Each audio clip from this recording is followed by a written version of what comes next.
যেখানে প্রোগ্রামটা হচ্ছিল ওটা কোন মন্ডলে? তোমার মন্ডলে, সেখানে তুমি গেছিলে। কার লোকেরা মেরেছে? ওখানে আমার তো মনে হয় সহযোগিতায় পুষ্পেন্দু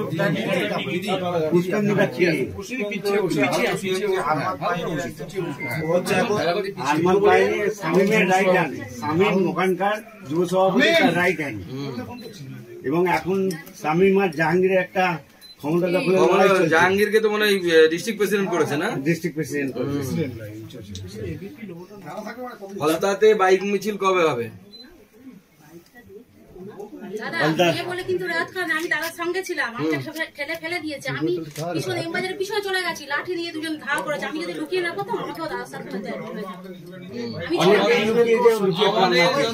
যেভাবে মেরেছে রক্ত দেখছে তত যেন মারছে, যেভাবে মেরেছে আমাদের মানে তুলনা নেই। মানে এই মার্ডার একদম পুরো ওখানে মার্ডার করার প্ল্যানিং ছিল।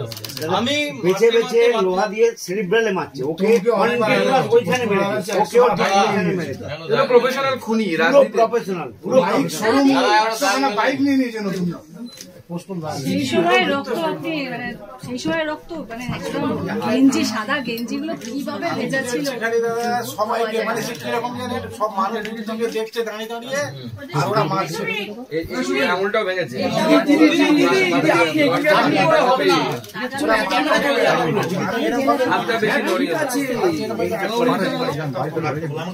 তখন ওরা তাও সহ্য করে এখানে ভেঙে গেছে। মানে কি বলবো, মানুষ এইভাবে যে মারতে পারে আপনি ভাবতে পারেন। 5 জন মিলে অ্যাটাক করছে মানে আমাকে তো মারতে মারতে এমবাজারের গেট পর্যন্ত নিয়ে গেছে। আমি কোন রকমে এমবাজারের ভিতরে ঢুকে গেছি বলে মানে এই জায়গা থেকে আমি বেঁচে গেছি। মানে প্রথমে 2 জন এসে অ্যাটাক করেছে, তাদেরকে সরিয়ে দিয়ে আরো 4 জন এসে অ্যাটাক করেছে। মানে কোমরে লাথি মারলো, পড়ে গেলাম ওই অবস্থায়। মানে মেরে যাচ্ছে কি ওই সময় ওদের হাতে কিছু ছিল না, যার জন্য আমি বেঁচে মানে ওই শামীম আর জাহাঙ্গীর এই দুজনের মধ্যে কম্পিটিশন চলছে কে বেশি মারতে পারে। দাদা এই যে ওই মেন হচ্ছে পয়সা কামানোর ইয়েটা কার হাতে থাকে, তো ঝরছে তার উপর মারছে। যারা এসেছিল আমি কিছু নাম এ করেছি মানে পেয়েছি, যেমন বুলা, রেখে দেবো বাড়ির লোককে দেবো, ওর হাতে দিয়ে বাড়ির লোককে বুলা দুর্গাপুরে ওএনজিসি এতে বাড়ি, ও লোক পাঠিয়েছে। বিল্টু নতুন হাটে বাড়ি, ও মানুয়ার, ও হচ্ছে ব্লক ডাটা এন্ট্রি অপারেটর, ও ছিল। এবং মিন্টু বাবলা, এরা 2 ভাই, মনোরহাটের বাগদা ক্যাচরা অঞ্চলের বাসিন্দা, 2জনেই হচ্ছে কন্ট্রাক্টর।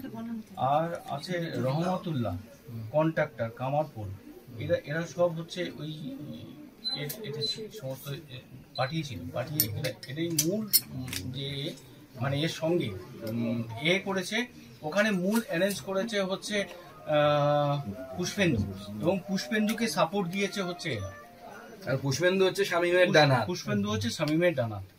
আমি সমস্ত মিডিয়ার কাছে একটা অনুরোধ করছি, আমাদের ওখানে যেসব সিসিটিভি গুলো ছিল তার ফুটেজ দেখুন আপনারা, এবং সেগুলো উদ্ঘাট করে যে কোনো প্রকারে আপনারা চেষ্টা করুন যাতে সত্যটা উদ্ঘাটন হয়। আমরা কোনো কিছু বানিয়ে বলবো না, সিসিটিভিতে যাই দেখাবে সেটাই আমরা মাথা পেতে মেনে নেবো, এটাই আপনাদের অনুরোধ। সিসিটিভি পুলিশ রেখেছে নাকি ওর রেকর্ড ডিলিট করে? তাহলে তো পুলিশ যখন অফ করে দেবে তার মানে পুলিশও তো পুলিশ তো ইনভলভ আছে, পুলিশকে বলেই মারতে আসে না। সবচেয়ে বড় কথা আমরা এফআইআর করার পরে ওরা একটা সুবমোটো কেস আগে থেকেই ওটাকে প্রডিউস করে কেসটাকে হালকা করে দিল এবং ওদের জামিন হয়ে গেল। এই কেসে মানে আমরা সবাই এতজন মানে উন্ডেড হয়েছি, তাদের দৃষ্টান্তমূলক শাস্তি হবে না, তাদের জামিন কি করে ওদের 307 ধারা দেওয়া উচিত। কারণ এটা তো অ্যাটেম্প টু মার্ডারের ছিল, এটা মানে এমন ভাবে আমাদের উপর আক্রমণ হচ্ছে, এটা পুরো মার্ডার করার পরিকল্পনা নিয়ে এটা হয়েছে। তো অবশ্যই 307 হওয়া উচিত। এটা না 307 তো হওয়া উচিত, অবশ্যই 307 দেয়নি। 55তে ওদের এমনি অ্যারেস্ট 4 জনকে দেখিয়েছে, আর বাকি 5 জন সেলুট দেখিয়েছে, দুটো সময় ওদের রিলিজ হয়ে গেছে, বেল হয়ে গেছে। মানে আমাদের কাউকেই মানে কোনো মুখ করতে না গৌরদা না পান্ডাদা কাউকেই মুখ করতে দেয় না। এটাকে হাইকোর্টে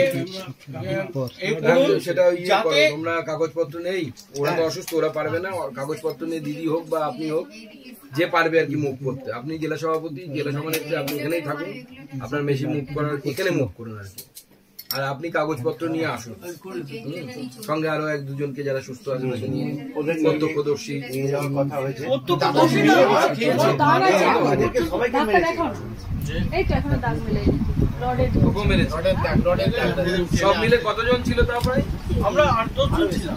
ওরা কতজন? ওরা 25-30 জন, মানে কাউকে দেখতে পর্যন্ত সুযোগ দেয়নি। এত বড় তোমার মেডিকেল হয়েছে? হ্যাঁ সবারই মেডিকেল হচ্ছে, আমি সেদিন অ্যাপেলে তো নিয়ে গিয়ে সবার করে দিচ্ছি। মেডিকেল হয়ে এফআইআরটা করা হয়েছে।